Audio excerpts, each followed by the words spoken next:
여러분 안녕하십니까? 날씨가 쌀쌀합니다. 겨울 날씨는 이래야 됩니다. 날씨가 아주 좋습니다. 청명하고 지난주에 제가 미국에 다녀왔는데 여러분 왜 다녀왔는지는 아실 겁니다. 전광훈 목사님께서 미국 가시는 일에 제가 참여를 해서 다녀왔습니다. 미국 가면은 항상 느끼는 게 그 나라를 위해서 봉사한 사람들을 절대 잊지 않고 이미 죽은 사람이라면은 영원히 기리는 방법을 찾고 살아있는 사람이라면 무슨 혜택이라도 주려고 애를 씁니다. 저의 사위가 뭐 이제 어린 사람이지만은 미군에 근무를 하고 제대를 했어요. 근데 이제 집을 살려고 하니까 나라에서 30년 무이자 장기 대출을 해주는 거예요. 제가 이번은 아니지만은 얼마 전에 미국 가서 뭘 하나 살려고 하는데 한 $200 되더라고요. 근데 그걸 보니까 미군에 근무한 사람은 10% 할인이라고 써 있더라고요. 제가 그랬거든요. 나도 군에 복무했다. 그러니까 그러냐고. 누가 매니저가 툭 튀어나오더니 저보고 Thank you for your service 그러는 거예요. 즉 나라를 위해서 수고해줘서 고맙습니다. 그런 거예요. 그러니까 이제 돈 받는 사람이 저보고 그 군번이 뭐냐. 그래서 제가 나는 사실은 미군에 근무한 게 아니고 대한민국 해병대에 근무를 했다. 그랬더니 막 웃더라고요. 다 같이 그 사람들이 다 웃으면서 그럼 어떡하지? 자기들끼리 그래요. 그 제가 나 그래도 미군하고 미국 해병대하고 팀 스피리트 훈련 같이 했다 그랬더니 웃으면서 매니저 그러는 거예요. 해줘. 그러니까 미국에서 뭐 주마다 다르지만은 세금이 한 뭐 7%에서 한 8% 되거든요. 그러니까 $200짜리면 세금 8% 붙어야 되는데 그게 이제 10% 할인이 되니까 $200보다 약간 싸게 산 거죠. 세금 안 내고. 그래서 물론 세금을 냈지만은 계산이 그렇게 되는 거죠. 한국에 와 보니까 뭐 민노총이 뭐 어쩌고 저쩌고 뭐 대단한데 윤석열 대통령께서 법과 원칙에 따라서 한다고 하는 그런 선포를 하셨더라고요. 참 잘하시는 거죠. 지금 이 나라가 법과 원칙이 없으니까 거짓말하고 나쁜 짓을 해도 그대로 넘어가고 그러지 않습니까? 그건 참 대통령이 잘하시는 겁니다. 여러분 우리가 고고학을 배우는 것은 과거의 지식을 배워서 뭐 하겠다는 겁니까? 그것이 과거의 지식으로 그냥 남아있으면 아무 쓸모가 없는 겁니다. 사실은. 그렇잖아요? 우리가 그걸 배움과 동시에 그것으로 인해서 우리가 앞으로 미래를 가꾸는 자양분이 되게 하자는 거거든요. 그러니까 우리가 이승만 대통령에 대해서 배우면 뭐하냐 이거예요. 우리가 이승만 대통령처럼 나라를 사랑하고 또 이승만 대통령처럼 국가를 위해서 헌신하는 인물들을 만들기 위한 거 아닙니까? 그게 정광훈 목사님의 책 이승만의 분노라는 책을 한번 읽어보시면은 그런 아주 절절한 이야기들이 있습니다. 우리가 성서 고고학을 배우는 것도 이 고고학 배워서 뭐 하자는 겁니까? 과거의 성경시대에 하나님께서 이 사람들과 동행을 했는데 지금 우리가 초기 청동기 시대까지 했는데 여러분 보셨지 않습니까? 이 초기 청동기 시대에 오는 데까지 사람들이 이제 굴 속에서 살다가 평지로 나오고 수렵과 채취로 먹고 살던 사람들이 이제 짐승을 가축으로 만들고 또 야생 곡식을 이제 농경 길들여서 농사를 짓고 이렇게 하면 살아온 과정을 보지 않습니까? 사람들이 이제 그 어떤 그 군집 생활 속에서 이제 원칙이라든가 그런 것이 이제 정립되지 않은 속에서 그 현재의 삶과 미래의 삶 속에서 갈등하면서 그렇게 살았거든요. 그래서 거기서 힘센 자가 힘 없는 자를 유린하고, 그렇죠? 남자들이 여자들을 유린하고, 또는 모계 사회 속에서는 여자가 남자를 거느려서 어떤 그 자녀를 생산해서 어떤 공동체 생활을 운영해 나가고, 뭐 이런 여러 가지 일이 있어요. 근데 그런 속에서 이제 사람들이 우왕좌왕하는데 많은 신들을 섬겼죠. 그 신들 자체에 문제가 또 있는 겁니다. 왜냐하면 사람들이 사는 그 자기의 그 생각, 생활 습관, 그들의 그 어떤 그 당시에 그 연결지 않은 사상, 이런 것을 가지고 신이라고 하는 존재를 상상해서 투영을 해낸 거죠. 그래서 고대 근동이나 아프리카에서 이제 떠받들려졌던 그 신들이라고 하는 것은 정말 사람들의 그 또 하나의 표현일 수밖에 없다는 생각이 들어요. 제가 뭐 고대 근동의 문서를 고대 근동의 문서는 이렇게 두껍습니다. 이게 많습니다. 많은데 죄송합니다. 많은데 성경 밖에 있는 문서죠. 그 읽어보면요, 신들이 서로 질투하고, 신들이 서로 싸우고, 신들이 서로 죽이고, 그 다음에 신들이 모여서 사람들과 투쟁하고, 그런 얘기입니다. 근데 여호와 하나님, 지금 우리가 야훼라고 하는 야훼 하나님께서는 그런 하나님이 아닙니다. 수직적으로 우리에게 임하신, 불가항력적으로 인간 사회에 임하셔서 사람들에게 삶의 길을 정리해 주시고, 구원의 길을 열어주시고, 영생할 수 있는 방법을 가르쳐 주시고, 그것을 따르지 않는 사람들도 버리지 않으시고 스스로 육신을 입으시고 오셔서 사람들의 죄를 대신해서 십자가에 달린, 그래서 인간이 갚아야 할 모든 죄값을 갚아주신 그런 분이시거든요. 고고학을 연구할수록 그리스도의 복음에 대한 이해가 깊어지는 겁니다. 이제 우리가 이제 초기 청동기 시대까지 보면은 굉장히 사람들이 어떻게 살았는지에 대한 그 기본적인 소양을 쌓을 수가 있고요.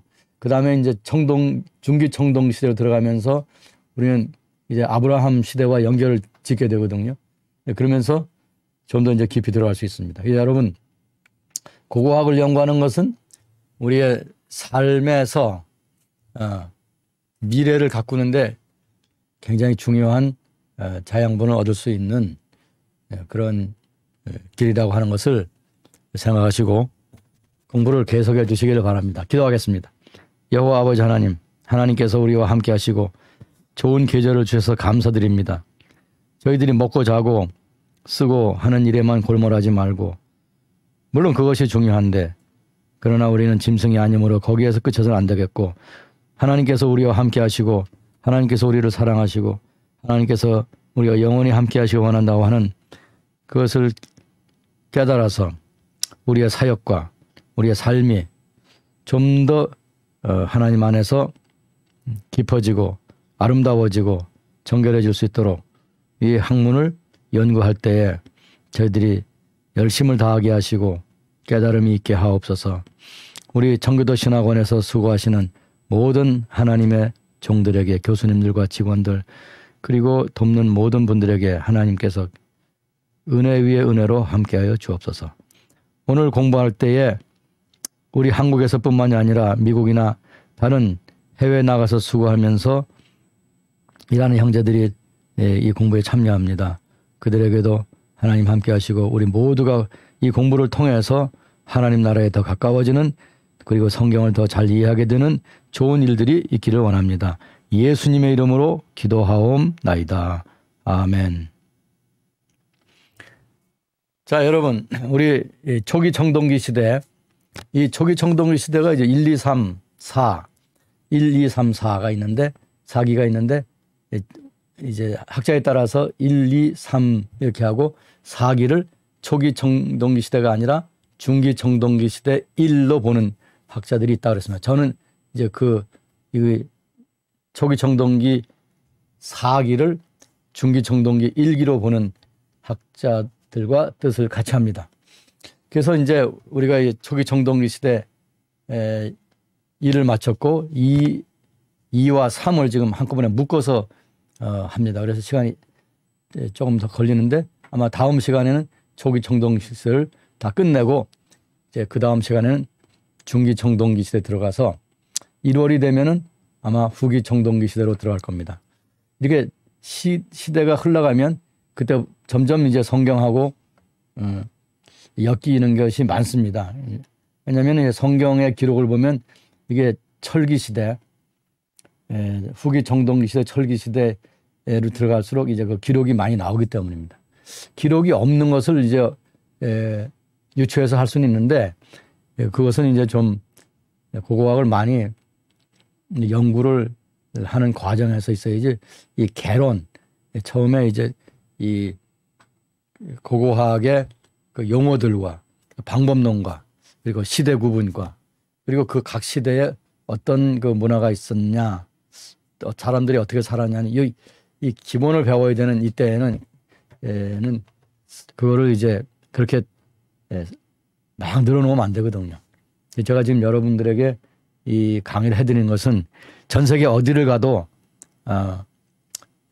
그 성서고고학 또는 근동고고학을 하는 데서는 꼭 다루는 것을 여러분에게 가르쳐 드리는 것입니다. 그러니까 여러분들 중에 나 성서고고학 공부하고 싶어, 더 전공하고 싶어. 그래서 예를 들어서 뭐 이스라엘 갔다든지 뭐 미국을 갔다든지 그랬을 경우에 여러분은 바로 거기에 접목이 될 수가 있는 겁니다. 무슨 그 인기 위주의 그 어떤 뭐 뉴스 그런 거에 매달려 가지고서 그 어떤 그 기초가 없이 또는 어떤 그 사실적 근거 없이 떠드는 그 재미 위주의 이야기하고 전혀 다릅니다. 여러분은 이 학문의 기본적인 것을 이제 배우고 계신 겁니다. 조금 지루할 수도 있어요. 어떤 부분에서는. 그러나 학문이라고 하는 것은 만담이 아니기 때문에 그냥 꾸준히 파고들어야 됩니다. 자, 오늘 초기 청동기 시대 2기, 3기 계속하겠습니다. 여러분 이 연대를 이제는 귀에 이제 딱지가 않을 정도로 제가 많이 말씀드렸는데 초기 청동기 시대 1기는 BC 3300년에서부터 3050년 그다음에 초기 청동기 시대 2기는 BC 3050년에서부터 BC 2300년이라고 했지 않습니까? 이거를 여러분 꼭 기억해 주시기 바랍니다. 3300에서 3050, 3050에서 2300 이렇게 기억을 해 주시기 바랍니다. 그래서 오늘은 이 3050에서 2300 여기를 얘기합니다. 그러니까 뭐 2800, 2700, 2500, 2400 이건 다 초기 청동기 시대 2기, 3기에 들어갑니다. 그래서 가나안 땅의 초기 청동기 시대 2기, 3기 영어로는 Early Bronze Age 2라고 하거든요. 2 and 3 여기 지금 그냥 2라고 되어 있는데 2 and 3거든요. EB2, 3 EB2, 3 우리는 한국말로 하면 초청 2, 3 이렇게 되겠죠. 그래서 그에 대한 연대를 잘 기억해 주시기 바라고요. 지난 시간에 우리가 그 뉴스 최신 뉴스를 말씀드릴 때 두 가지를 했어요. 하나는 요르단의 검은 광야에 있는 슈베이카 1 유적지. 슈베이카 1, 2, 3, 4가 있는 그렇게 유적이 1, 2, 3, 4가 있는 게 아니고 슈베이카라고 하는 곳에 발굴을 해보니까 그 문명의 유형이 1이다 이거예요. 1, 2, 3, 4가 있다는 거죠. 거기 보니까 거기서 제가 이거 복습을 해드리는 것인데 이것이 우리 신석기 시대가 돼서야 그 사람들이 곡식을 재배했다. 그래서 그걸 가지고 빵을 만들어 먹든지 어떤 이제 식생활을 했다고 보는데 이 유적에서는 그것보다 훨씬 전인 14,400년 나투피안 시대. 나투피안 시대는 이제 중석기 시대라고 할 수 있습니다. 중석기 시대의 후반입니다. 그때에 이미 이 곡식을 농경으로 스스로 재배하지 않고 아직도 그 들판에서 곡식을 채취하는 상태인데 그럼에도 불구하고 거기서 빵을 만들어 먹었다라고 하는 증거가 나왔다는 거죠. 그래서 빵을 만들어 먹는 그 기술이 또는 그 곡식을 채취해 가지고 그걸 이제 껍질을 까고 그걸 정제해서 가루로 만들어 가지고 거기에 다른 작물 가루를 섞어서 빵을 구워 먹었다 하는 거죠. 사람의 지혜라고 하는 대단한 거죠. 두 번째로는 클레오파트라의 무덤이 발견되었는가. 그 도미니카 공화국의 산토 도밍고 대학교 고고학자, 이 사람이 그 연구원인지 교수인지는 제가 잘 모르겠는데 고고학을 연구하는 사람인데 캐슬린 마르티네즈라는 그 여성학자입니다. 이 사람이 이집트에서 오랫동안 이제 클레오파트라의 무덤을 찾다가 이집트 해변에 있는 타포시리스 마그나라고 하는 그 유적에서 그 지하 13m 되는 곳에 길이 1.3km가 되는 터널을 발견했다는 겁니다. 그래서 이것이 클레오파트라와 마르크 안토니는 그 로마 사람이죠. 둘이 이제 제가 지난 시간에 설명을 했죠. 둘이 이제 어떤 부부 관계랄까, 뭐 연인 관계랄까 이런 상태였는데 둘이 같이 죽었습니다. 자살했죠. BC 30년경에. 그래서 예수님 태어나시기 전에 30년 전입니다. 그렇다면은 그것이 무덤이라고 하는데 과연 그렇겠냐 하는 이제 학자들의 이제 논쟁이 시작된 거죠. 이제 만약 그렇다면 이거 굉장히 큰 발견입니다. 자, 거기까지 여러분 기억하실 겁니다.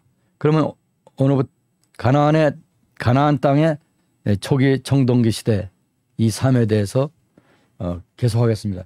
지난 시간에 우리가 그릇에 대해서 공부를 했는데요. 이 그릇에 대한 것은 굉장히 중요합니다. 왜냐하면 제가 자주 말씀드립니다만은 고고학 현장에서 발굴을 하다 보면은 나오는 유물이 대부분이 토기입니다. 토기가 많이 나오는데 이제 뭐 집을 뭐 개인의 집이든지 뭐 관공서든지 뭐 군사 시설이든지 이런 걸 돌로나 흙벽돌로 그러니까 흙을 이제 벽돌처럼 다져가지고서 또는 찍어가지고서 불에 구운 거죠. 불에 안 구운 것도 있습니다. 그냥 태양에 말린 것도 있어요. 그 그냥 굽지 않고 말린 것은 이제 부서지죠. 그런 유적이라 하더라도 발굴해 보면은 많은 양의 토기들이 나옵니다. 대부분 깨져 있습니다. 그래서 깨진 토기 쪽을 딱 보고서 이게 어떤 그릇인지 이것이 연대가 어떻게 되는지 이런 거를 알아야만 되는 겁니다. 그게 전문가라고 할 수 있는 거죠. 그리고 이게 토기가 그릇이 온전한 것이 나오면은 물론 우리가 그걸 문화 유형이라든가 그 용도라든가 그 연대라든가 이런 아는데 굉장히 좀 쉽겠죠. 그러나 깨진 것이 나올 때는 그거를 알기가 쉽지 않아요. 오직 전문가만이 알 수 있는 거죠. 그래서 이제 뭐 좀 과장을 하면은 발굴지에서 나오는 거 이제 담이라든가 뭐 이제 집에 기초라든가 이런 거 떼어낼 수 없는 거라고 이렇게 들고 갈 수 있는 것은 예를 들어서 그릇이라든가 무슨 이제 조각상이라든가 또 뭐 장신구라든가 목걸이가 장신구 이런 거 보면은 80% 정도가 톡이라는 사실이죠. 그러니까 톡이가 얼마나 중요한지 알 수가 있는 거죠. 이 목걸이 얘기를 하니까 이제 여담 삼아 말씀드리는데 이번에 미국에서 이제 식당에 갔는데 식당에서 식사를 하고 나오는데 그 우리 식탁에서 이렇게 그 음식을 서빙한 사람이 아니고 저쪽에서 이제 그 카운터에서 돈 받는 사람인데 남자예요. 젊은 남자예요. 근데 제가 이렇게 가는데 그 이제 추우니까 외투를 입었잖아요. 외투 입었는데도 불구하고 나가는데 저를 부르더라고요. 그랬더니 저보고 그 목걸이 멋있다. 그거 어디서 샀느냐. 자기도 사고 싶다는 거예요. 그래서 내가 이 목걸이는 이거 딱 하나인데 내가 20년 전에 이집트에 갔을 때 그 주문해서 그 자리에서 만들어가지고 내가 하고 다닌다. 독특하다는 거예요. 어쨌든 사람들은 자기 자신을 꾸미기를 좋아하죠. 외모적으로. 그래서 관심이 있는 거죠. 그래서 토기에 대해서 계속 해보겠습니다. 자, 이거는 우리가 복습을 하겠습니다. EB1, 초기 청동기 1 시대에 그러니까 한 3,300년, 3,050년 그때죠. 그때의 이 토기들 이미 제가 여러분에게 보여드린 겁니다. 보여드린 건데 자 이게 다 그 특징이 있는 거죠. 이 토기들 특징인데 여러분 이제 기억을 하실 겁니다. 자 이걸 보면 이건 이제 길이가 이 높이가 20cm라고 써 있지 않습니까? 20cm. 20 그렇죠? 네. 저도 이제 눈이 제가 한 건데 20cm. 여기 특징이 뭐라 그랬어요? 이 손잡이가 이 입구보다 위로 솟아 있다는 거. 이게 아주 굉장히 특이한 모습입니다. 그래서 이 토기의 초기 청동기 시대 1기 영어로 EB1 그때 토기의 가장 그 두드러진 특징 중에 하나가 이 손잡이가 위로 솟아 있다라는 거고요. 두 번째 손잡이 여기 있죠. 여기 손잡이는 옆으로 길게 가로로 붙어 있습니다.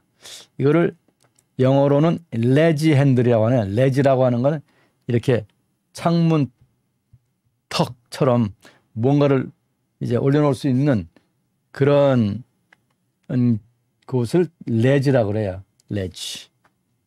여기 화면을 보시기 바랍니다. 화면에 보면 LEDGE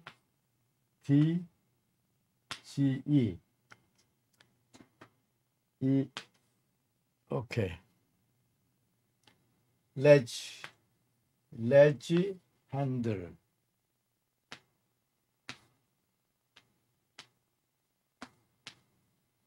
레지 핸들이라고 합니다. 이게 초기 청동기 시대의 레지 핸들. 초기 청동기 시대의 아주 중요한 특징이에요. 그전에는 이 핸들이 이런 식으로 된 게 없었습니다.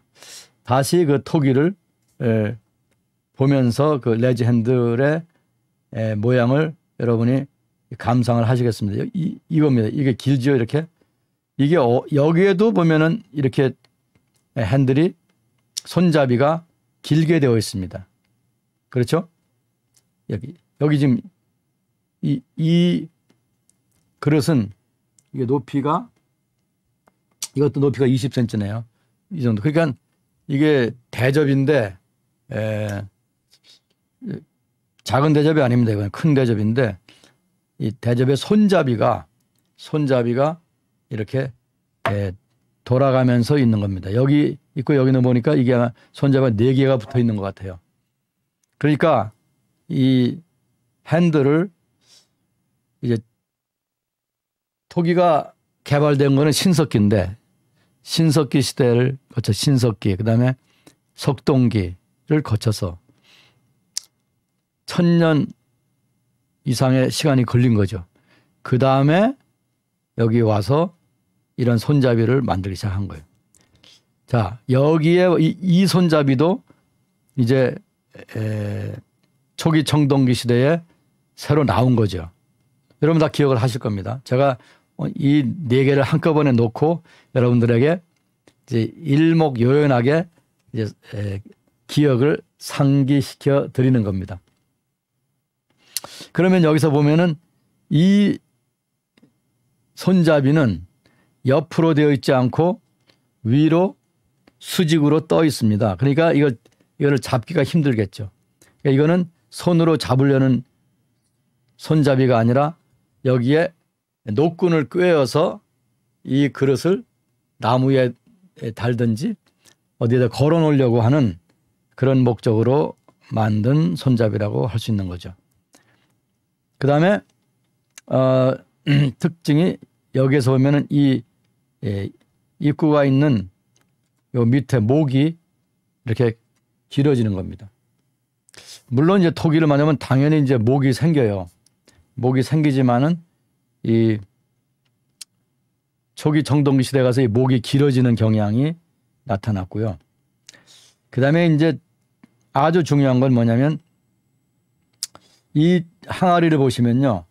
이 항아리에 이게 뭐 작은 항아리죠. 이 항아리 그러면 큰 걸 우리가 상상하기 쉬운데 여기서 보면은 이건 이제 작은 거예요. 높이가 21cm니까 이게 단지라고 해야 되는지 우리말로 하면 단지. 작은 단지라고 해야 되죠. 보면은 여기 그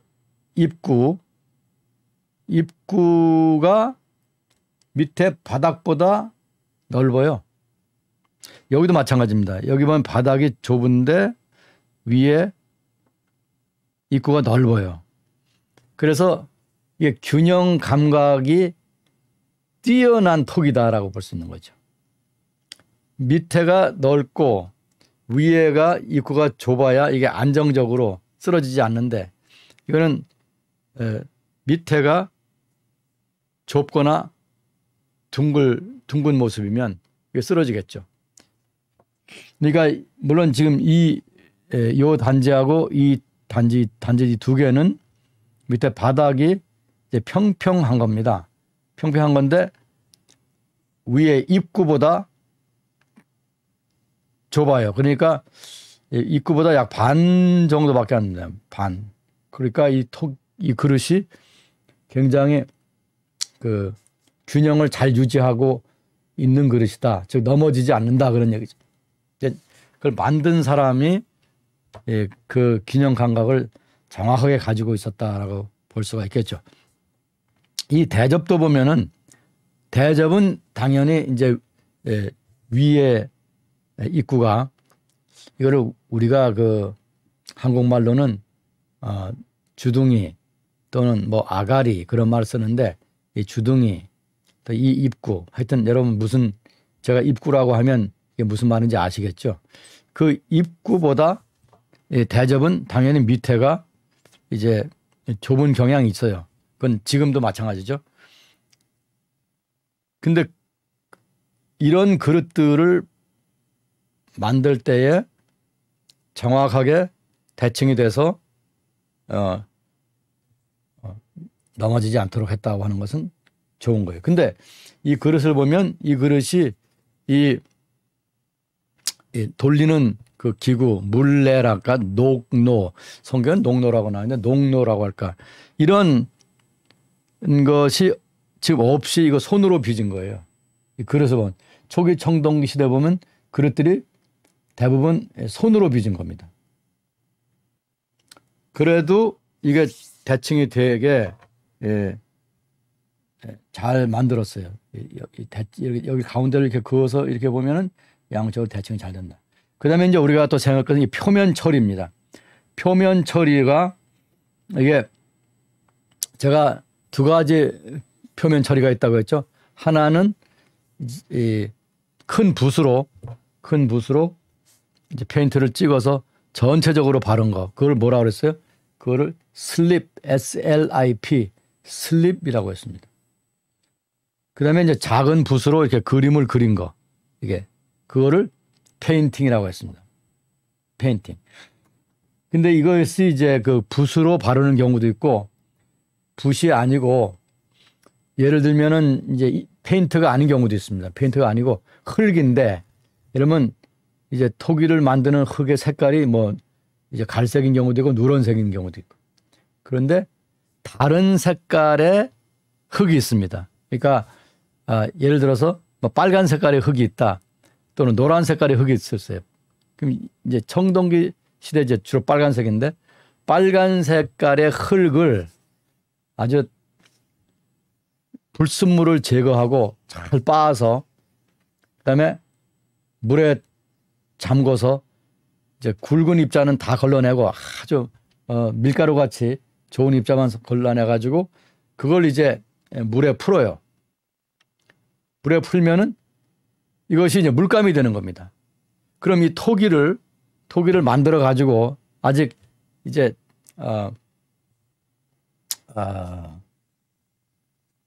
그 모양이 이제 완성이 된 다음에 그걸 갖다가 그 다른 색깔의 흙을 푸른 물에다가 흙물에다 집어넣어요. 집어넣었다가 꺼내면은 전체적으로 고르게 색깔이 쫙 입혀질 거 아니에요. 그렇죠? 그럼 그게 페인트 칠한 것처럼 보입니다.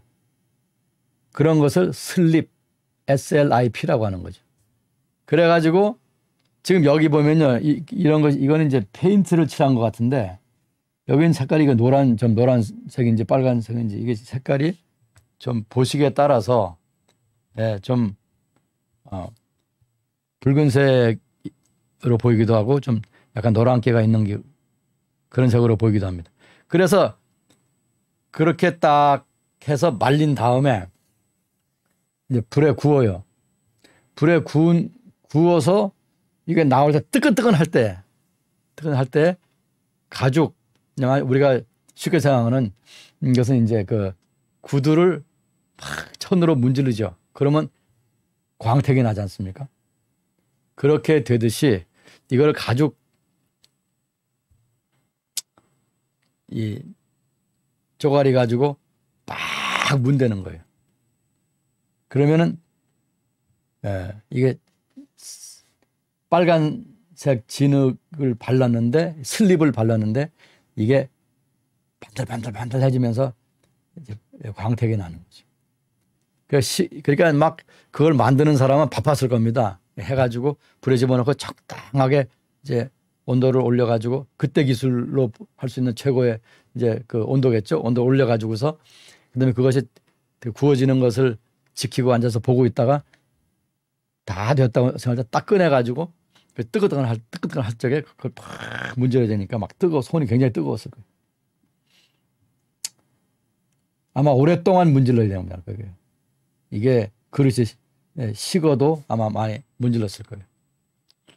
그런데 이제 보면은 이 토기들을 보면은 이것이 고르게 문질러지지 않아 가지고서 윤이 반들반들 나는 부분이 있고 눈이 좀 나기는 나는데 이게 빛이 안 나는 그런 부분도 있어요. 같은 토기 표면에서 어떤 데는 보면은 이걸 갖다가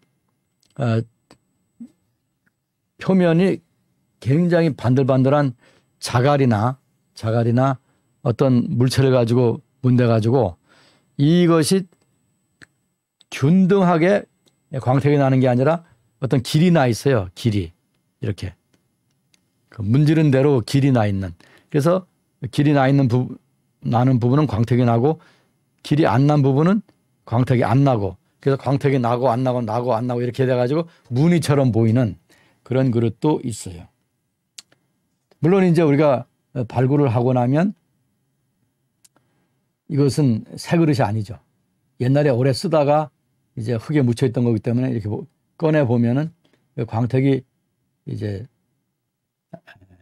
마모가 돼서 그릇 표면이 망가진 그런 그릇도 있어요. 이제 워낙 이 흙은 구우면은 불변성을 갖기 때문에 대개 그 그릇의 그 정체를 우리가 알 수가 있습니다. 그래서 이게 EB1의 특징이 이렇습니다. 그래서 핸들, 또 입구, 그다음에 바닥, 바닥이 베이스라고 하죠. 바닥. 그다음에 이제 그 몸에 생긴 모습, 균형. 그다음에 그걸 갖다가 페인트를 칠하든지 아니면 슬립을 입혀서 광택을 내는 것을 버니시라고 하는데, 버니시, B-U-R-N-I-S-H, 버니시라고 하는데, 그런 상태들, 그런 것, 그리고 이 그릇들이 크지를 않아요. 20cm, 뭐 30cm 이 정도 되는 건데, 지금 이 그릇도 21.5cm, 요게 지금 30cm, 높이가 30cm, 이 정도 되는 그릇입니다. 이 정도 되는, 높이가 이 정도 되는. 제 손가락 여기서 여기까지. 이 정도. 30cm. 자, 이제 이게 EB1의 그릇이거든요. 이 EB1의 그릇은 석동기 시대 그릇하고 달라요. 이런 특징이 있는 거죠. 그래서 이것이 이제 EB2 and 3, 초기 청동기 2기와 3기로 이것이 계속되는 겁니다. 이 초기 청동기 시대에 그릇이 여러 가지가 있는데, 여러분들 손에 잡을 수 있는 그 책이나 이런 자료들이 없으니까요. 영어로 된 건 많이 있는데 또 한국에서 살려고 하면은 그것도 주문해야 되고 하니까, 제가 그걸 세세하게 다 말씀을 드리면 여러분이 이제 힘들어 하실까 봐 제가 두 가지만 말씀을 드리려고 그래요. 초기 청동기 시대 2기에 아주 특징적인 그릇이 하나 있습니다. 그 그릇을 아비도스 웨어, 웨어는 그릇이란 뜻입니다. 웨어.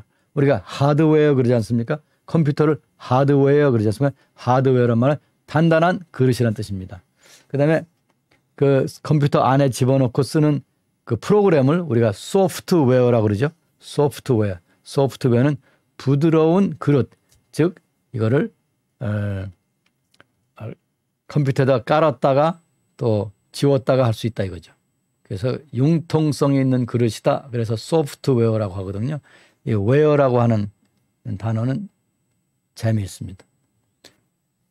그래서 아비도스 웨어라고 하는 것은 아비도스 그릇이란 뜻이죠. 그릇, 질그릇입니다. 도자기가 아닙니다. 지금 우리가 성경시대와 그 이전에 나온 그릇을 도자기라고 하는 사람들이 있는데, 그것은 아주 잘못된 것이다 라고 하는 것을 제가 가끔 말씀을 드립니다. 그래서 아비도스 웨어라고 하는데, 이것은 이 아비도스라고 하는 말은 이집트, 아프리카에 있는 이집트에 아비도스라고 하는 마을이 있습니다. 거기에서 나온 겁니다. 그럼 이 토기는 가나안에서 만들었는데 이름은 이집트 이름이 붙어 있는 거예요. 왜 그러냐면 이 토기가 가나안에서 만들었지만은 어떤 경로를 통해서, 무역이겠죠. 주로 무역을 통해서, 또는 어떤 그 이집트에서 그 가나안을 정복하고 있을 때, 가나안을 관리하고 있을 때에 가나안에서 받아간 곡물, 바치는 물건, 곡물일 수도 있는 거예요. 그래서 그 안에 물건을 가져가야 되니까 그 안에는 물건이 올리브 기름이든지 아니면 특수한 어떤 음식이든지 아니면 과일 말린 거든지 이런. 근데 이 그릇의 모양으로 봐서는 액체 같습니다. 그래서 그거를 가나안 땅에서 이집트로 가져갔단 말이죠. 그래서 안에 있는 내용물은 이제 사용을 했으니까 없어졌고 그릇만 남아있는 거예요. 그릇만. 그래서 이 그릇이 이집트 여기저기에서 발견이 돼요. 근데 제일 처음 발견된 곳이 이제 아비도스입니다. 아비도스. 그래서 이거를 아비도스 토기 또는 아비도스 질그릇이라고 부르는 것입니다. 그래서 이름은 이집트 이름이 붙어 있고 이것이 발견되는 곳은 이집트지만은 주로 발견되는 곳은 이집트지만은 뭐 가나안 땅에서도 발견이 됩니다. 이것은 가나안에서 제작한 톡이다라는 것을 여러분 기억하셔야 되겠습니다. 이집트에서 만든 그릇이 아니다. 즉 이집트 그릇이 아니다라고 하는 것을 여러분 이해해 주시기를 바랍니다. 우리가 이 그릇이 어떤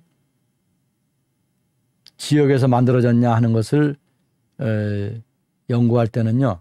그 흙을 갖다가 흙의 샘플을 뜯어가지고서 그걸 원심 분리기에 집어넣고 돌려서 그건 뭐 우리 일반 고고학자들이 하는 것이 아니고 이제 그 흙을 연구하는 토지를 연구하는 이제 과학자들이 하는 거죠. 우리가 맡기면 그걸 막 해줍니다. 그래서 그거를 이제 뉴트론 액티베이션, 중성자 뭐 활성 연구라고 하는데요. 그런 것을 해보면은 이 그릇은 이집트에서 발견이 되지만 이 그릇을 만든 흙은 이것은 이집트의 흙이 아니다라고 하는 걸 알 수가 있습니다. 그럼 이것이 어디서 왔느냐? 그럼 그리스냐, 뭐 메소포타미아냐, 뭐 가나안이냐 이게 판별이 되는 거죠. 그래서 우리가 전 세계 흙이 하나님께서 만들어 주신 흙이 그냥 흙이다라고 생각을 하지만 실제 각 지역마다 흙의 특성이 다르다는 거 이게 놀라운 일이죠. 그렇죠? 사람은 흙으로 만들었지 않습니까? 근데 사람이 특성이 다 달라요. 개별적인 성격이 다릅니다. 왜 그렇습니까? 그 사람을 만든 그 흙의 특성이 다르기 때문입니다. 우리가 강원도 사람을 보면 경상도 사람이나 전라도 사람하고 다릅니다. 전라도 사람들은 예술적이고 아주 센스가 있습니다. 흥이 많고요. 경상도 사람도 어떤 특징이 있습니다. 이 강원도 사람들은 저희 어머니가 강원도 사람이니까 항상 강원도 사람에 대한 얘기를 많이 하는데 강원도 사람이 좀 소극적이고 또 무엇을 할 때에 나서서 이게 인도를 쭉 사람들을 인도해서 뭘 하거나 이런 것이 좀 부족하다고 그래요. 뭐 자기들끼리는 하겠죠. 근데 이제 경상도 사람, 전라도 사람 뭐 이렇게 함경도 사람 뭐 이렇게 다 모였을 때는 거기서 강원도 사람은 뭐 나서지를 않는다는 거예요. 저희 어머니 늘 저보고 그랬어요. 너는 강원도 놈이니까 뭐 큰 거 생각하지 말고 밥이나 먹고 살면 된다 이렇게. 그 우리 어머니가 저보고 뭐 교수가 되라든가 뭐 이런 얘기 한 적이 없어요. 분수를 알고 살아라 그런 얘기를 하신 거죠. 어쨌든 그 흙이라고 하는 것이 각 지역마다 다르다고 하는 거 이게 굉장히 놀라운 일입니다. 사람들의 특성도 그래서 다르다라고 이제 볼 수가 있는 것입니다. 그래서 이 아비도스가 어떻게 생겨났냐 하는 것을 이제 보여드리겠는데 이게 초기 청동기 2기 한 BC 2700년경 정도에 만들어진 겁니다. 이 표면 처리는 슬립으로 처리를 했고 이제 광택을 낸 것이 많습니다. 무늬를 그린 것도 있습니다. 여러분이 그 지난 시간에 보신 톡입니다. 자, 이걸 딱 보면은 이거는 초기 청동기 시대에 가깝겠구나 하는 것을 이해할 수 있습니다. 왜 그렇습니까? 이 그릇을 보면 밑에 입구보다 밑에 바닥이 더 좁다고 하는 거. 그 다음에 이 손잡이가 위로 뜨진 않았지만은 입구에 가서 붙어 있다는 거. 그다음에 몸을 보면 몸이 이게 균형이 있는데 그 표면을 슬립 물감으로 완전히 덮었는데 보면은 이게 버니싱 광택을 내는 것이 전체적으로 낸 게 아니라 이렇게 광택을 내면서 길이 나듯이 이렇게 광택을 낸 걸 알 수가 있습니다. 이게 이제 아비도스 그릇입니다. 이것도 마찬가지입니다. 지금 이 그릇을 보게 되면 이 그릇이 아비도스라고 하는 그릇. 이 그릇의 특징이 있어요. 보면은 이 그릇이 날씬하게 이게 모양이 예쁩니다. 자, 이 그릇은 이제 밑에 바닥이 위에 입구와 거의 비슷합니다. 이 입구가 좀 깨졌어요. 이거 깨져가지고 전체 입술이 없어졌는데 입술이 있다 그러면 여기하고 거의 같을 것 같아요. 입술이 원래 없는 거라면 이 입구가 약간 이 바닥보다 약간 좁습니다. 그리고 이제 이 몸을 보면은 빨간색 페인트를 슬립으로 입힌 거예요. 무늬를 빨간색 페인트로 그 무늬를 그린 게 아니라 전체를 바른 거예요. 전체를 바르면 이거 슬립이라고 했잖아요. 그래서 발라놓고 광택을 낸 겁니다. 이것도 아비도스 웨어입니다. 아비도스 질그릇입니다. 가나안에서 만들었지만은 이집트에서 발견된 거죠. 자, 여기 보면은 이게 생긴 것이 이렇게 지금 이거는 앞에 거보다 조금 달라요. 이거는 여기 목 부분이 길어서 몸이 이렇게 몸에 약 몸보다 짧지만은 이 몸의 그 전체 부분에서 비율을 보면은 한 이 목 부분이 몸 부분의 한 길이의 50% 정도 되는 비율이거든요. 요거는 지금 보면은 여기 목이 몸에 비해서 짧아요. 퍽 짧아요. 많이 짧아요. 그래서 몸이 길죠. 근데 이 그릇이 보면 예쁘다는 생각이 드는 거예요. 지금 이 표면은 이제 이렇게 마모가 돼서 뜯겨나간 부분들이 많이 있지만은 역시 이 표면은 슬립을 입혀가지고 이 슬립으로 이 장식을 하고 역시 광택을 낸 것이다라고 보는 거죠. 이 손잡이를 보면은 이 입구보다 약간 높죠. 약간 높아요, 그죠?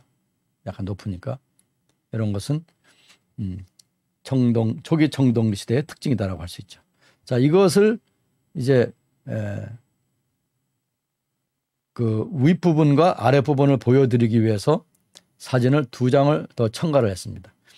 여기 보면은 요 입구가 이 립, 즉 입술이라고 할 수 있는 요 입구의 가장자리가 평평하지 않고 안으로 이렇게 경사가 져 있습니다.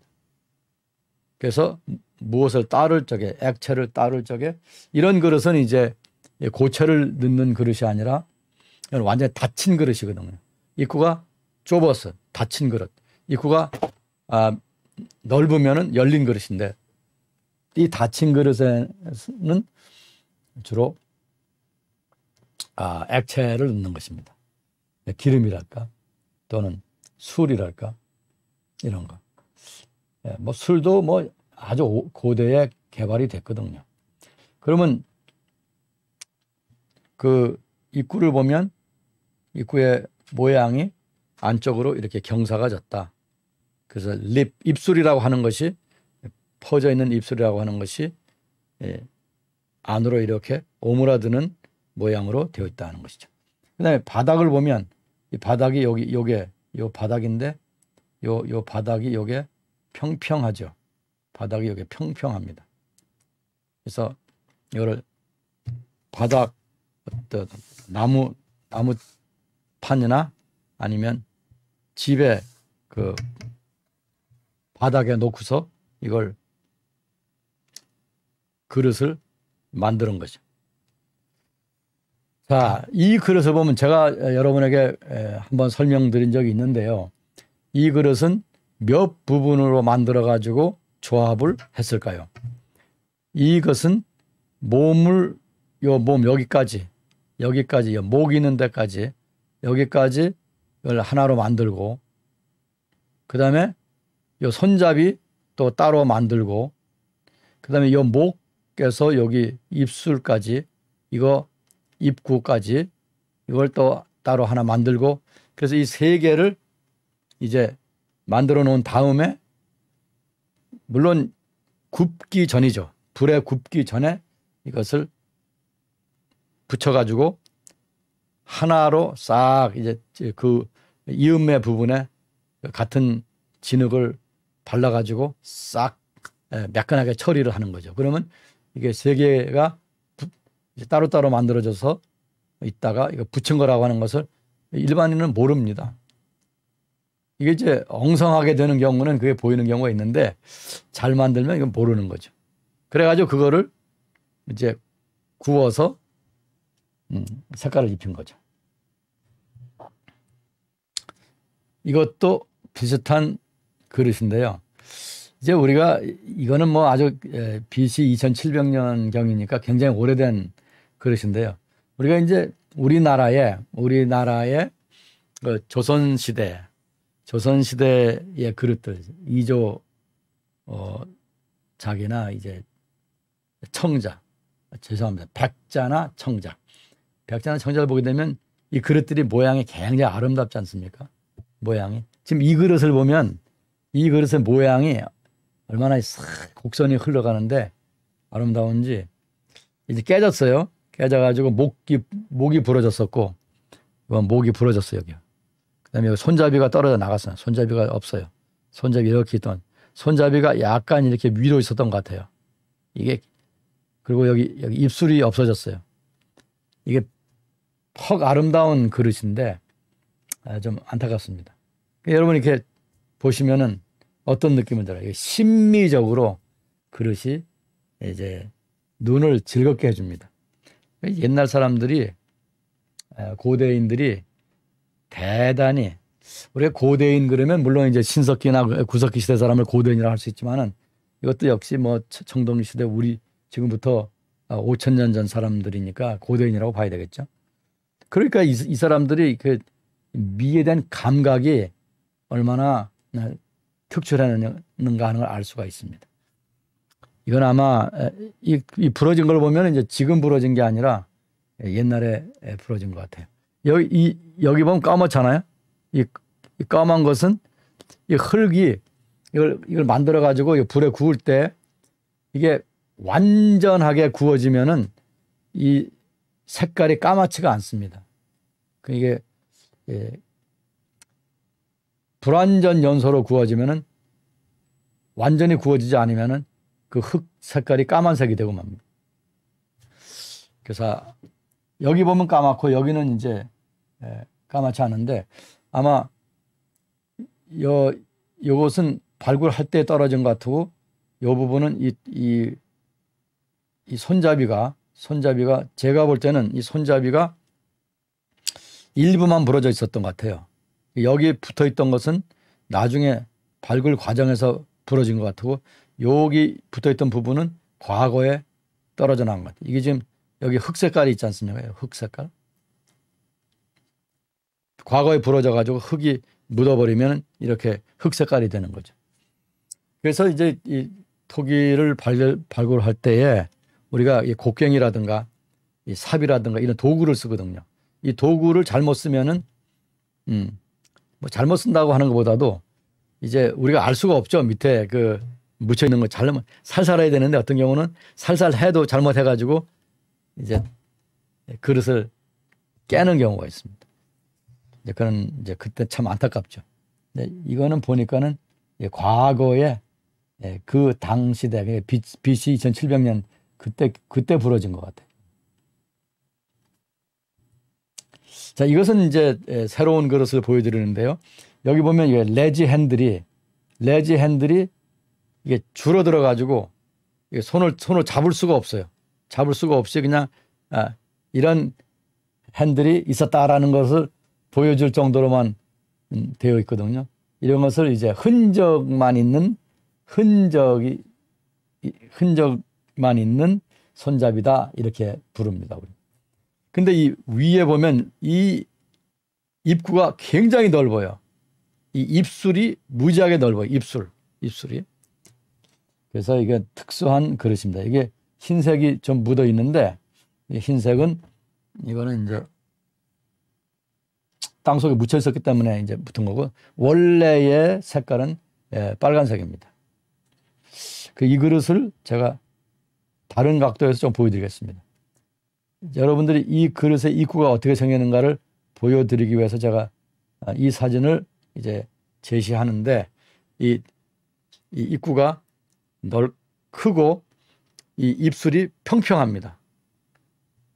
그래서 이 입술이 이 밑에 바닥보다 월등히 넓어요. 근데 요 입구, 요 물체가 들어가는 이 입구는 아마 이 바닥의 폭과 비슷하지 않을까 이렇게 봅니다. 제가 자로 재보지 않았으니까 정확하게 말씀드리기가 어렵지만은 여기 비슷할 것 같아요. 그 다음에 이제 옆에 보면 이게 바닥이 이렇게 생겼습니다. 평평한 바닥입니다. 그럼 뭐 바닥이 평평하지 평평하지 않은 것도 있느냐? 예, 그렇습니다. 바닥에 평평하지 않은 토기들도 있습니다. 나중에 이제 보여드리겠습니다. 바닥에 평평하지 않은 토기도 있구나 하는 것을 여러분이 기억해 주시면 되겠습니다. 자, 이 그릇은 어떻게 보입니까? 이 그릇은 아주 아름답죠. 여기 보십시오. 입구와 바닥을 비교해 보면 바닥은 거의 없을 정도로 이게 뾰족합니다. 그럼 이런 그릇은 세워놓을 수가 있을까요? 없었습니다. 처음에 보이던 그릇은 바닥이 작아도 있기 때문에 딱 세워놓으면 이게 균형이 잡혀 딱 서 있는데 물론 툭 치면 넘어지겠죠. 그러나 이것은 아예 세워놓을 수가 없는 그릇입니다. 그러니까 이런 그릇은 여기 받침이 있었죠. 받침대 위에다 올려놓는 거죠. 모양이 대단히 아름답다. 이거를 우리가 복숭아 모양, 이게 어떤 과일 모양이라고 하는 사람도 있습니다만은 자관 예쁜 그릇입니다. 크지는 않습니다. 우리가 이 정도 한 뼘 정도 되는 높이의 그릇입니다. 역시 이 표면은 많이 이제 닳아 없어졌지만은 또는 훼손되었지만은 이게 빨간색으로 표면을 만들었던 것을 장식했던 것을 알 수가 있습니다. 그때의 그 초기 청동기 시대의 그릇들은 대개 빨간색이고 가끔 가다 보면 까만색도 있습니다. 색깔이 아마 그런 색깔을 그때 구하기가 제일 쉬워서 그랬나 이런 생각을 해봅니다. 이걸 도면으로 그려놨을 때 여러분들이 이걸 도면으로 그려놨을 때 이거를 이해할 수 있어야 됩니다. 마치 우리가 이제 그 지형을 지도로 만들어 놨을 때 지도를 보면서 머릿속에서 여기는 높은 곳이구나, 여기는 낮은 곳이, 여기는 계곡이구나, 여기와 저기의 차이는 어느 정도 되는 거. 이걸 지도를 보면 알 수가 있어야 되거든요. 그래서 지도는 평면으로 그려놨지만은 머릿속에서 이걸 입체적으로 볼 수 있어야 됩니다. 군에서는 이제 그 독도법이라고 하는 것을 배워서 이제 모르겠습니다. 모든 군인이 다 배우는 건 아니겠지만은 이제 장교들은 부대를 인솔하고 전투를 해야 되니까 이 지도를 잘 읽어야 되겠죠. 마찬가지로 고고학하는 사람은 이 도면을 딱 보면은 이 토기가 어떻게 생겼구나 하는 것을 쉽게 이제 알 수가 있어야 됩니다. 즉, 이 도면을 판독하는 능력을 길러야 되는 것입니다. 그래서 이거를 이렇게 보면 재밌어요. 자, 여러분 여기 보세요. 이런 그릇. 이 그릇은 어떻게 해서 이 그릇은 여기 목 부분이 금이 선을 그어 놨잖아요. 그러니까 목이 쭉 이렇게 올라가는 게 아니라 몸에서 목이 쭉 스무스하게 올라가는 게 아니라 올라가다가 턱이 한번 져서 거기에 턱이 있고 그 위로 목이 올라간다라는 것을 보여주는 겁니다. 토기를 그렇게 만들 수도 있구나 하는 걸 알 수 있죠. 이건 이제 깨진 거고요. 위에가 깨졌기 때문에 이렇게 된 거고요. 이거는 보면은 여기에 까맣게 진하게 되어 있고 이렇게 수평으로 금이 그어졌지 않습니까? 이것은 이제 내부를 보여주는 겁니다. 여기에 이 토기의 가운데 이렇게 금을 그어가지고 지금 이 토기는 왼쪽은 외부를 보여주는 것이고 이 오른쪽은 이 토기의 내부를 보여주는 겁니다. 이거는 다 기구를 가지고 여기를 쟀기 때문에 이렇게 그릴 수가 있는 겁니다. 바닥까지 여기 쭉 이게 얼만큼 두꺼운지 보여주고 요거는 이제 여기 금이 있는 건 뭐냐면은 이 금이 있는 것은 이 겉으로 보면 그릇의 겉은 매끈하지만은 속은 이렇게 금이 있습니다. 왜 그러냐면은 이 그릇을 만들 적에 이 흙을 이렇게 손으로 비벼 가지고서 길 국수가락처럼 만들거든요. 그걸 가지고 그걸 이렇게 서리서리 위에 이렇게 놓는 거거든요. 그래서 밖에서는 이제 이게 매끈하게 처리를 하지만 안은 처리를 못 하니까 안에는 이렇게 금이 가 있는 거죠. 골이 파져 있는 것처럼 금이 가 있는 것입니다. 그걸 표현한 겁니다. 이 토기는 요거가 손잡이입니다. 이게 손잡이. 손잡이 모양이 이렇게 되어 있는 거고. 이 토기는 이거 깨진 거고요. 깨진 거고 요건 점선이죠. 이 점선은 이 그릇이 깨지지 않았더라면 이 윗부분을 이렇게 갔을 것이다라고 하는 걸 보여주는 겁니다. 이건 사진이고요. 이 토기는 역시 이게 여기 입구가 깨졌습니다. 이 핸들이 손잡이가 이 입구보다 높아요. 아하, 이것도 높아요. 아하, 이건 초기 청동기 시대 그릇이겠다라고 하는. 물론 나중에도 이런 그릇이 나오긴 나오지만은 이것이 처음에 나오는 것이 초기 청동기 시대라고 하는 것을 여러분 기억해 주시기 바랍니다. 그래서 여기는 이제 몸에 이렇게 무늬를 그렸구나. 이게 삼각형들이 거꾸로 달려 있는 무늬가 있고 여기는 한 줄무늬가 있고 여기는 삼각형이 또 역시 거꾸로 서 있는 그런 그림이다. 여기도 뭔가 여기에 이런 그림이 있는 것이고요. 여기도 그림이 있는 것이고 이건 이제 깨졌다라고 하는 거죠. 깨졌는데 여기에 점선으로 표현됐다. 점선 표현됐다. 여기서부터 이렇게 쭉 올라오는 선을 볼 때에 이것이 깨지지 않았더라면 선이 이렇게 형성되었을 것이다. 이렇게 보여주는. 그러나 우리가 여기 입구는 어떻게 생겼는지 알 수 없기 때문에 점선 표시를 안 한 겁니다. 자, 여기까지 아비도스 웨어, 아비도스 그릇에 대해서 말씀을 드렸습니다. 이것이 초기 청동기 시대 제2기의 아주 특징적인 그릇입니다. 여러 가지 그릇이 있지만 제가 여러분들에게 이 한 가지를 가르쳐 드리니까 이 아비도스 웨어, 아비도스 질그릇이라고 하는 것을 기억해 주시면 좋겠습니다. 그 다음에 나오는 그릇은 초기 청동기 시대 3기에 해당되는 그릇인데 이 그릇이 나온 곳이 베스 예락. 이게 여기 H라고 하는 것이 이게 히브리어이기 때문에 여기서는 H가 아니고 CH 이런 소리가 납니다. 그래서 베이트 예락인데 이거를 아람 말로는 키르벳 케락이라고 합니다. 키르벳 케락.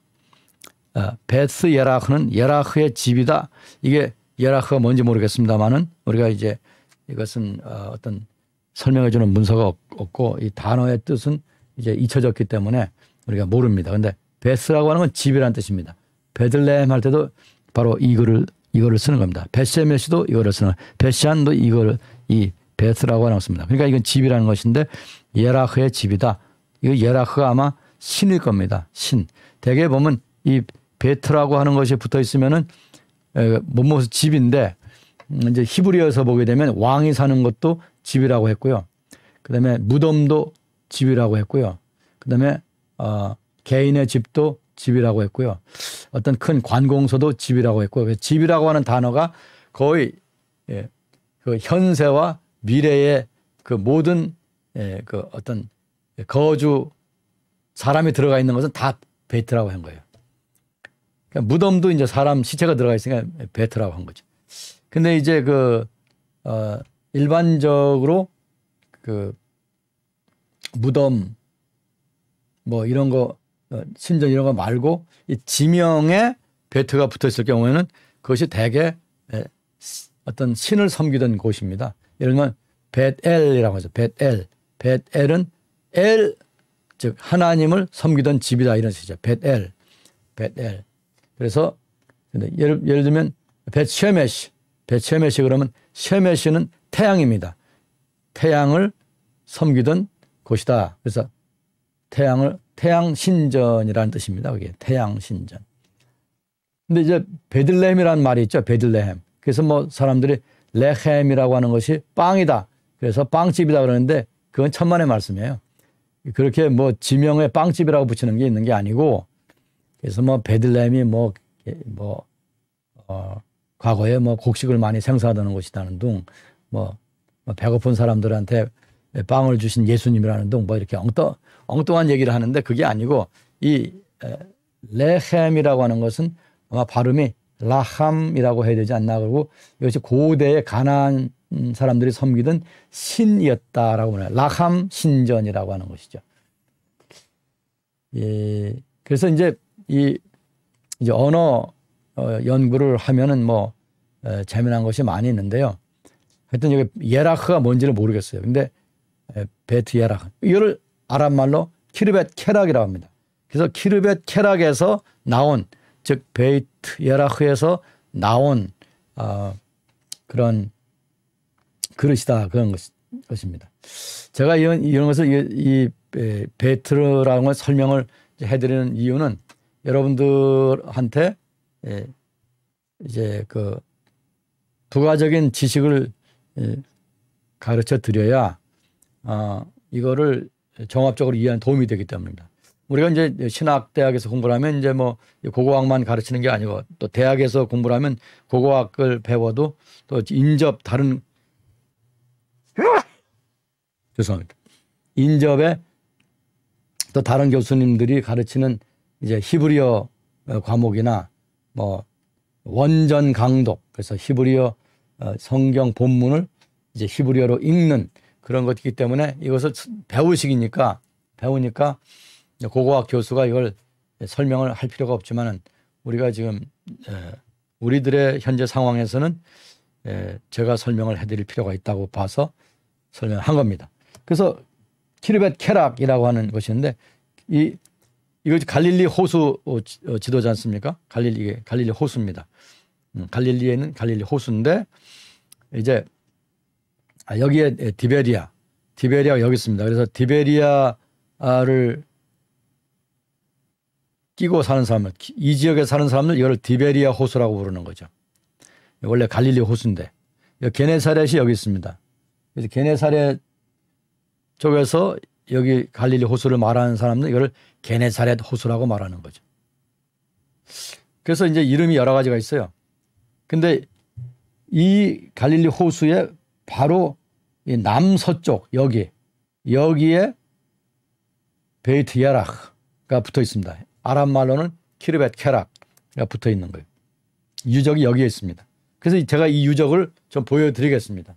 고고학을 할 때 그 지형과 그 지역이 어떻게 생겼는지 이거를 잘 아는 것이 굉장히 필요합니다.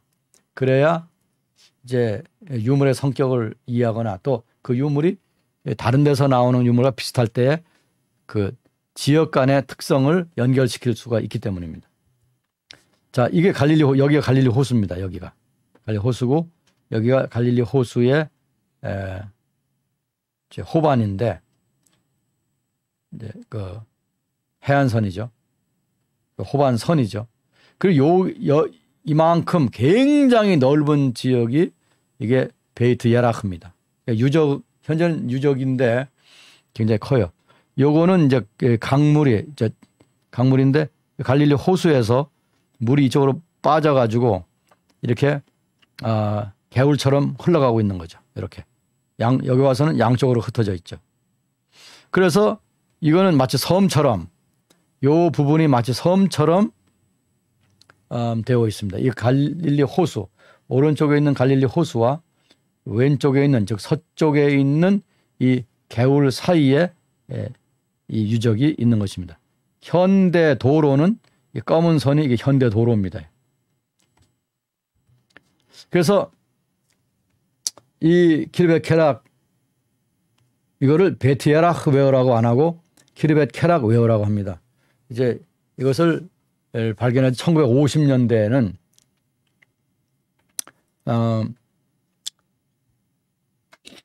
이스라엘이 이제 1948년에 이제 독립했지 않습니까? 그러니까 여기에 우리가 그 아랍어를 많이 쓰는데요. 그 지역이 사실은 이스라엘 독립하기 전에 아랍 사람들이 점령하고 있어가지고 아랍어가 공용어처럼 되어 있었기 때문입니다. 그래서 여기 이름을 히브리 말보다 아랍어로 더 많이 말하는 거죠. 그래서 키르벳 케락이라고 하는데 그 키르벳 케락에서 나온 토기들이 여러 개가 있어요. 여러 가지인데 그 중에 하나가 이제 키르벳 케락 웨어라고 하는 이름이 붙어 있는데 이 표면의 모양이라든가 또는 이 만든 방법이라든가 여기에 그려져 있는 문이라든가 이런 걸 보면은 이것은 이 가나안 땅에서 만든 토기가 아니라 다른 데서 전해져 온 토기다. 즉 현재 터키를 지금은 튀르키예라고 하는데 과거 성경시대는 그걸 아나톨리아라고 했죠. 터키라고 안 했죠. 아나톨리아. 그래서 동부 아나톨리아와 유프라테스 강 유역에서 이런 토기들을 사람들이 만들었는데 이것이 여기까지 이 가나안 땅까지 전해져 왔다. 그렇다면 이것은 이제 그 가나안과 그 현재의 이스라엘과 현재 터키, 현재 이라크 이 사이 그 사이에는 또 시리아와 레바논이 있거든요. 그 사이에 이 토기들이 이와 유사한 토기 또는 똑같은 토기들이 이게 분포되어 있는 것을 퍼져 있는 것을 보면은 이것은 단순히 기술의 이전이 아니라 사람들이 이런 것을 이 그릇을 만드는 사람들이 하나의 어떤 혈족을 이루고 있었는데 그들이 이게 흩어져서 내려오면서 여기까지 왔다라고 하는 그래서 친척으로 혈연이 있는 사람들이 만들어낸 토기다라고 보는 거죠. 이것은 이제 항공 사진인데 1950년대에 여기 갈릴리 호수를 그 남쪽을 찍은 사진입니다. 그럼 여기가 갈릴리 호수고요. 이게 이제 도로죠. 도로. 그 당시에 1950년대에 지나다니는 도로입니다. 아주 굉장히 포장이 되어 있지 않은 것처럼 보입니다. 지금은 이제 포장이 잘 되어 있죠. 그리고 여기는 이제 농토고요. 그래서 여기에 이제 이렇게 이제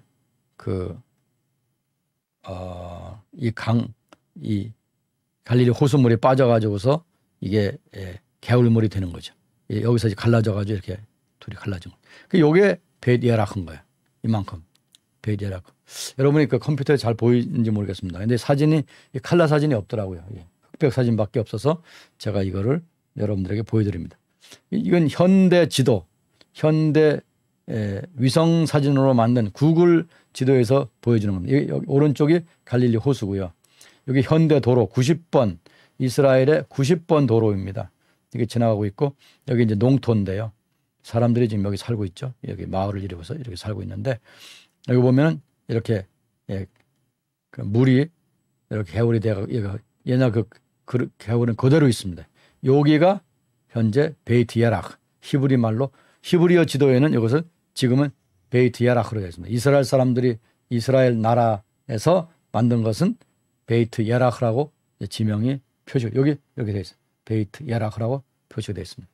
과거에 1950년대 이전의 이 지도를 보게 되면 여기에 키르벳 케락이라고 있습니다. 이거를 컴퓨터에서 3D로 재구성을 해놓은 모델입니다. 굉장히 사실적으로 보이지만은 이게 컴퓨터로 구성한 입체 3D 입체 모형입니다. 여기 이제 이렇게 여기에 길이 있고요. 여기 길이 있고 이게 언덕이죠. 이게 이제 텔인 거예요. 텔이었어. 그리고 여기 나무들이 있고 여기 이제 유적지 발굴한 곳이 있고요. 여기 이제 갈릴리 호수고요. 이제 그런 형태로 되어 있는 것입니다. 요새는 뭐 기술이 좋아가지고요. 이런 데이터를 다 집어넣고 특히 이제 이런 등고선 높이가 얼마인지 등고선을 측량해서 컴퓨터에 집어넣으면 이게 쫙 재구성이 되는 거죠.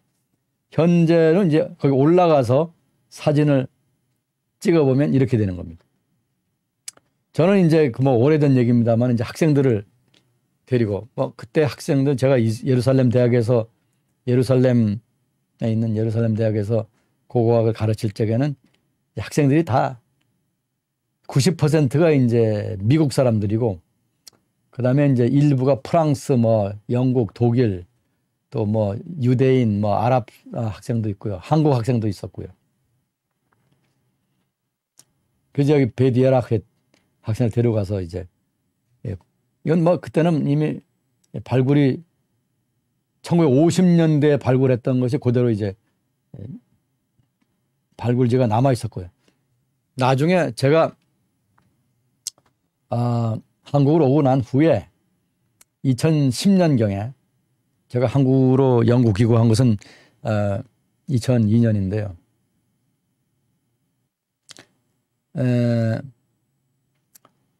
2010년경인가 그때 이제 다른 학자들이 이제 새롭게 발굴을 하고 있습니다. 이제 아주 재미난 곳입니다. 유적이 크고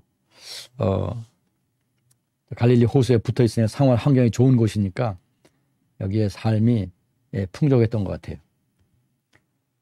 이거 1950년에 찍은 파노라마 사진입니다. 파노라마. 여기 갈릴리 호수가 있고 여기에요.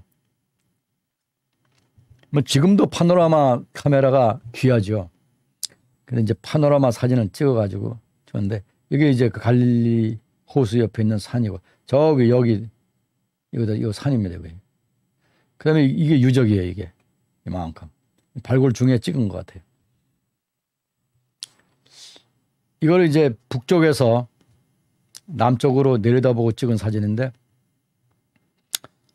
그래서 이 호수가 왼쪽으로 보이는 거죠. 그러면 나무들이 있고 여기 지금 발굴하는 사람들이 이제 일을 하고 있는 것이 보입니다. 이 사람 앉아서 발굴하고 여기 서 있고 여기는 이제 지금 걸어오고 있고 여기는 구부려서 발굴하고 있습니다. 지금 이건 다 돌로 만든 집들이네 보니까요. 이 사진은 돌로 만든 집들인데 이것이 아마 청동기 시대가 아니라 훨씬 후대 건가 봐요. 하여튼 전경 사진을 여러분이 보시는데 발굴을 굉장히 넓게 많이 해놨습니다. 그 발굴할 때의 사진인가 봐요, 이게요. 그래서 여기 지금 발굴한 것이 흙을 잘라놓은 것이 그대로 있지 않습니까? 이거 이제 시간이 지나면 흙이 비가 오고 하면은 또 세월이 바람 불고 하면은 이제 무너져가지고 이게 뭉그러지거든요. 근데 지금 이거는 칼날처럼 서 있는 걸 보니까 그때 이제 발굴할 때 그 사진인 것 같아요. 여기 보면은요. 하나, 둘, 셋, 넷, 다섯, 여섯, 일곱 개. 7개의 큰 통입니다. 이게 이제 돌인지 이게 흑벽돌인지 이걸로 이렇게 축조를 해가지고 여기가 이제 안에 보면 이렇게 짧은 담이 4개가 들어가 있어요.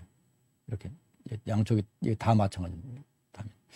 이 아마 이 구조물을 튼튼하게 하기 위해서 이렇게 지지대를 넣은 것 같아요. 이거를 이제 학자들은 이게 곡식 창고였다고 보고 있습니다.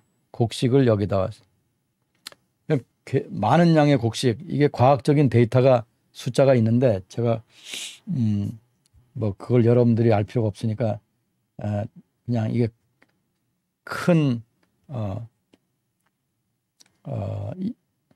그 곡식 창고였다라고 생각하시면 됩니다. 갈릴리 지방의 그 환경이 좋고 또 옆에 바로 갈릴리 호수가 있고 물이 풍부하잖아요. 막 그 초기 청동기 사람들이 그 곡식을 많이 추수했던 것 같아요. 그래서 거기서 나온 그릇이 이게 키르벳 케락 웨어라고 하는 걸 제가 말씀을 드렸는데 안에는 이거 열린 그릇이지 않습니까? 열린 대접인데 안에는 빨간색을 칠했고 밖에는 까만색을 칠했어요. 그래가지고 이거를 버니싱 이게 광택을 낸 것입니다. 이게 아주 자다가 깨서 보더라도 아유 이거는 키르벳 케락 톡이구나 금방 알 수 있습니다. 여기 보면 이건 빨간색만 칠한 것도 있고 요거는 까만색인데 이거는 뭐냐면 이거 뚜껑입니다. 항아리의 뚜껑이에요. 요건 2개는 작은 대접인데 다 빨간색이 아니라 까만색입니다. 완전히 까만색. 요거는 이제 컵인데 좀 큰 컵인데 겉에는 까맣고 속은 빨갛게 칠했습니다. 보기에 예쁘죠. 그래서 빨간색과 까만색이 주종을 이루는데 예외 없이 표면은 광택을 냈다 이거죠.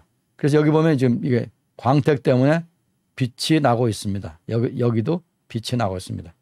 이것도 빛이 나고 있습니다. 이게 다 광택을 낸 그릇입니다. 그러니까 초기 청동기 시대의 특징이 모양 자체는 특징이 있는데 거기에 이제 그 조금 이제 다른 변형이 있고요. 또 이렇게 뚜껑이 있고요.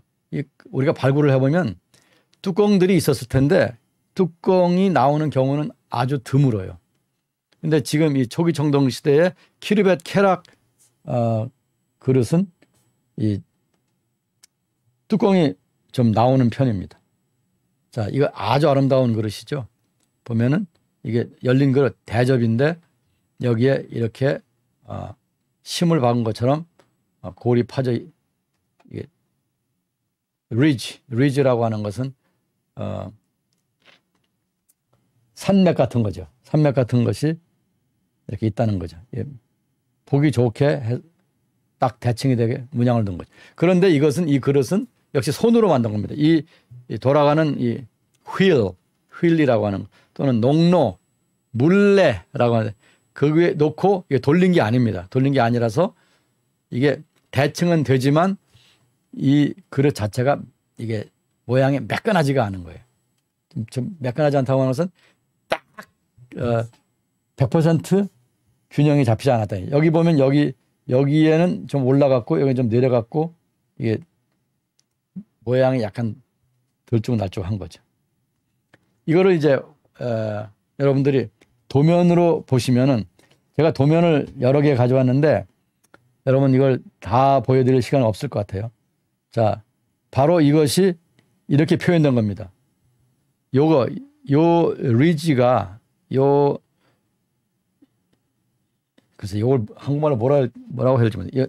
일단 산맥이라고 해주십시오. 산맥처럼 이렇게 표시된 것이 여기서 이런 식으로 그림은 그렸다 이거죠. 이걸 아셔야 돼요. 바로 여기 나와 있지 않습니까? 이런 식으로. 이제 여기는 이렇게 실선으로 했고 여기는 이렇게 점선으로 이렇게 했다는 거 그려놨습니다. 이런 거를 보시면 머릿속에서 이런 톡이구나 하는 것을 바로 탁 이제 감을 잡을 수가 있어야죠. 자, 여기 이 톡이 그림 다 마찬가지인데 가운데 금을 걷잖아요. 가운데 금을 거놓고 왼쪽은 표면 모습이고 오른쪽은 이 내부 모습입니다. 그래서 내부이기 때문에 이 벽이 이 그릇의 벽이 얼마나 두꺼운지 이렇게 까만색으로 칠하는 겁니다. 이거 다 마찬가지입니다. 여기 이것도 그렇고 이것도 그렇고 이것도 그렇고 이것도 여기도 이거 다 마찬가지. 이것도 마찬가지. 이거는 이제 손잡이가 부러져서 없어졌는데 만약에 있다면은 손잡이가 부러져 나가지 않았더라면 이 정도일 것이다라고 이 점선으로 표시를 해놓은 겁니다. 이 도면을 딱 보면 여러분이 머릿속에서 바로 이것이 이해가 돼야 됩니다. 요거는 이제 여기 보면은 요 그릇이 있는데 요 그릇이 작은 그릇입니다. 근데 이 무늬가 아주 그 기하학적인 무늬로 잘 되어 있어요. 이거는 모양이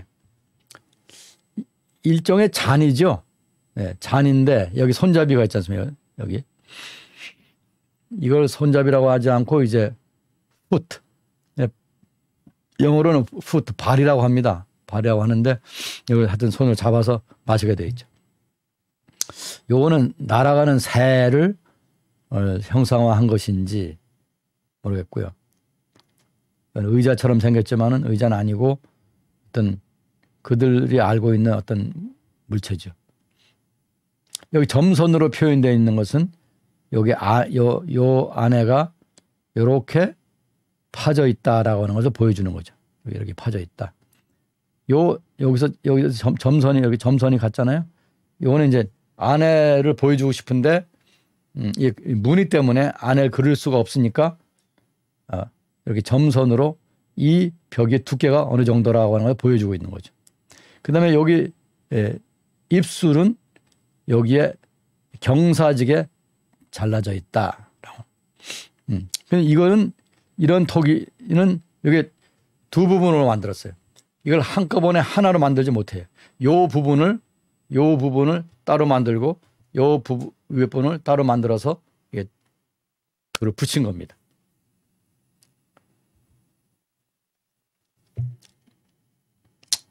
요거는 이제 그 뚜껑입니다. 어떤 그릇의 뚜껑이에요. 예, 요 뚜껑에 이제 쉽게 들었다 올렸다 할 수 있도록 손잡이가 있습니다. 자, 이 그릇은 여기에 줄이 있잖아요.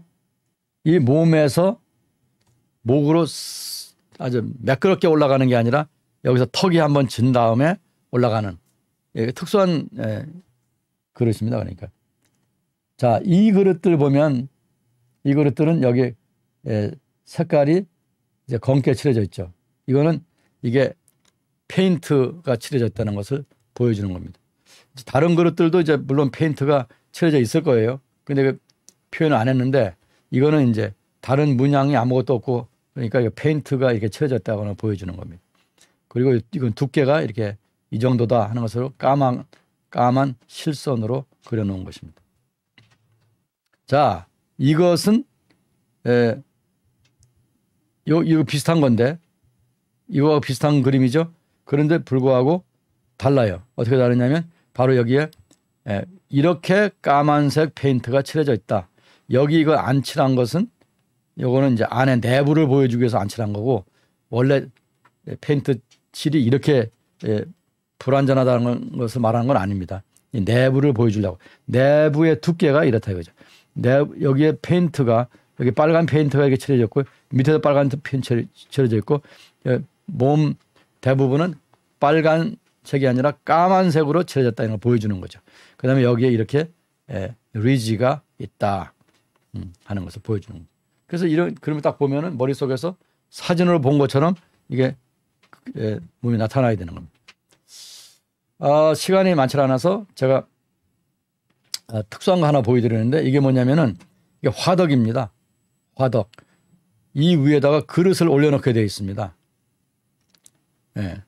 이거를 화덕인데 다른 요거는 지금 이제 화덕이 부러진 건데 여기 지금 거의 완벽한 화덕입니다.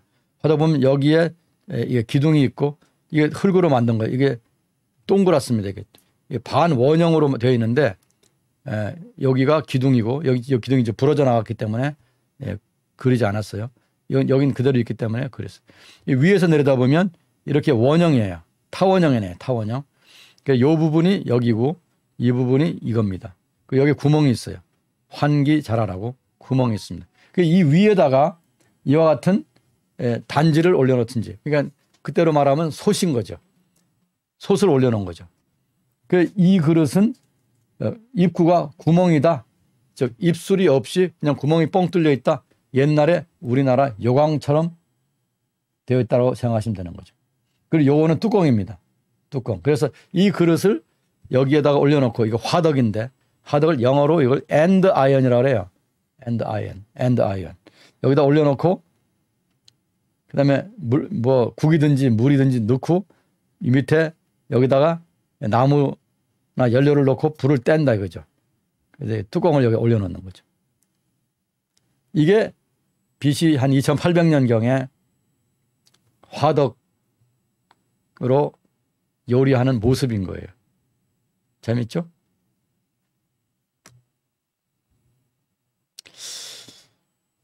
요 부분, 요 기둥 부분이 이렇게 사람 얼굴 모습을 하고 있는 경우도 있습니다. 자, 이것은 색깔이 완전히 까맣게 되어 있고, 이렇게 이제 문양을 여기 넣어서 보기 좋죠. 그 다음에 광택을 냈습니다. 문질러가지고 광택. 근데 이것은 여전히 손으로 만들기 때문에 이 모양이 완전 대칭이 되지 않는다고 하는 거. 알 수가 있죠. 그래서 이것이 표면 처리하는 방법, 생긴 모양, 그리고 만드는 방법, 이 세 가지를 볼 때 이것은 여기 것이 아니다. 즉 가나안 것이 아니다라고 보는 거죠. 이건 빨간색 이미 보여드렸고요. 이 지도에 보면은 이 토기가 이 키르베 케락 웨어가 어떻게 이렇게 얼만큼 많이 분포되어 있는지를 보여주는 지도입니다. 많죠. 키르베 쾌락에만 있는 것이 아닙니다. 시간이 다 돼서 제가 여기 지금 최신 그 고고학 발굴 현장의 뉴스가 있는데, 여러분 제가 슬라이드를 너무 많이 준비를 한 것 같아요. 다음 시간에 이어서 하도록 하겠습니다. 여러분 키르베 쾌락 웨어, 아비도스 웨어, 이것은 그 초기 청동기 2기와 3기를 연구하는데 굉장히 중요한, 반드시 필요한 유물들이기 때문에 기억해 두시기를 바랍니다. 자, 여러분 기도하겠습니다. 여호와 아버지 하나님, 하나님께 영광을 돌립니다. 저희들이 공부할 수 있도록 여건과 시간을 주셔서 감사드립니다. 모든 공부하는 동지들에게 건강을 주시고 배우는 것이 하나님 나라를 섬기는 데 도움이 되도록 역사해 주옵소서. 청교도 신학원에서 수고하는 모든 하나님의 일꾼들에게 은혜를 주시고 이 겨울을 잘 견뎌낼 수 있도록 건강 주시옵소서. 믿습니다. 예수님의 이름으로 기도하옵나이다. 아멘.